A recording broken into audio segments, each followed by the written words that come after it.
আজ অর্থাৎ শনিবার 2024-এর প্রথম ম্যাচ খেলতে নামবে কলকাতা নাইট রাইডার্স। ইডেন গার্ডেন্সে কেকেআরের প্রতিপক্ষ সানরাইজার্স হায়দ্রাবাদ। কিন্তু প্রথম ম্যাচে নামার আগেই নীতিশ রানার মন্তব্য বাড়ালো চিন্তা, আর চিন্তার কারণ হলো শ্রেয়াস আইয়ার। গত মৌসুমে চোটের কারণে গোটা আইপিএল খেলেনি শ্রেয়াস আইয়ার।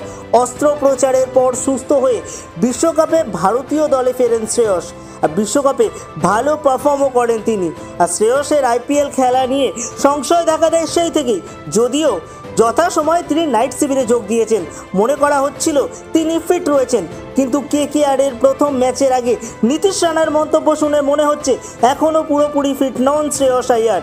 এসআরএইচ ম্যাচের আগেই নীতিশ রানা বললেন শ্রেয়স দলের সঙ্গে যোগ দিয়েছেন, ও এখন মোটামুটি ফিট।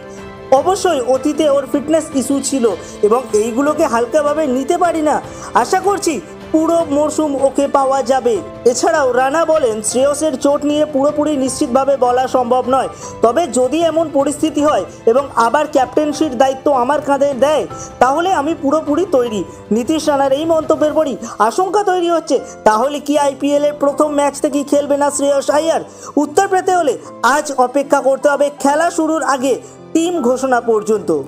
আইপিএল ক্রিকেটের সমস্ত আপডেট পেতে এক্ষুনি সাবস্ক্রাইব করুন আমাদের চ্যানেলকে।